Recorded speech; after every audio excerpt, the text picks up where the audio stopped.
plaît, écris-moi plus souvent.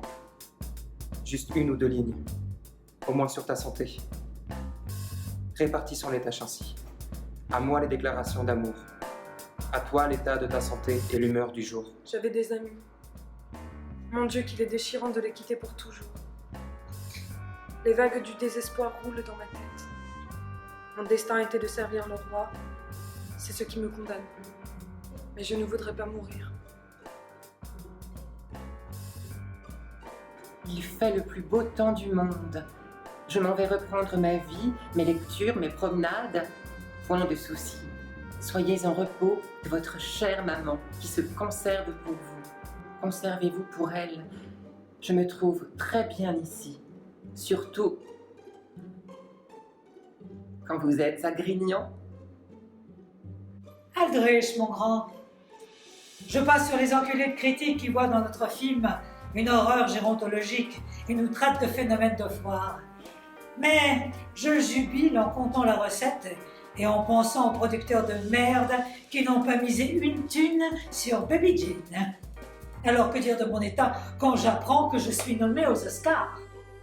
Je suis désolée que John ne le soit pas. J'espère qu'elle pèse l'importance de ma nomination et qu'elle va tout faire pour que je reçoive la figurine. C'est primordial pour le film. Elle connaît tant de monde à Hollywood. Le Cid doit retrouver tout son éclat. Je vous supplie, en premier lieu, de maintenir le ton, de jouer à 2 les scènes à 2, de contrôler la tenue de votre costume, de ne pas vous planquer derrière les paravents, de ne pas laisser choir votre personnage avant d'être tout à fait en coulisses. Et je me permets de vous poser cette question. Vous recueillez-vous avant d'entrer en scène? Ma chère mère, j'ai été invitée à un grand banquet donné en mon honneur au palais impérial. Mais chacun paraissait beaucoup plus occupé de moi que des mets qui étaient servis. À ce moment, les toasts en mon honneur commencent. Il se passe alors un spectacle bien extraordinaire. Les jeunes archiducs, pour me voir de plus près, quittent leur place, montent sur des chaises et mettent même un peu les pieds sur la table. J'allais dire dans le plat. Sans que cela ait l'air de choquer personne, tant il y a toujours encore un peu du sauvage, même dans les princes de ce pays-là.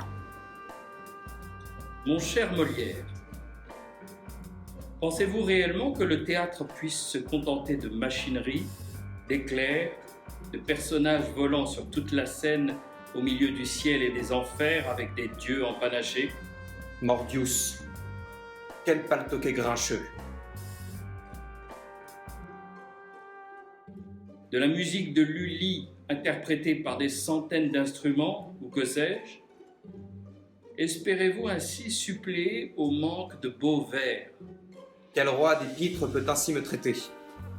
Condamner mon corps tout entier, le traiter de difforme quand il s'agit seulement d'un nez. Original qui, pour un matelot, ferait un fier fanal. Allons, Rostand, tout cela ne mérite que mépris.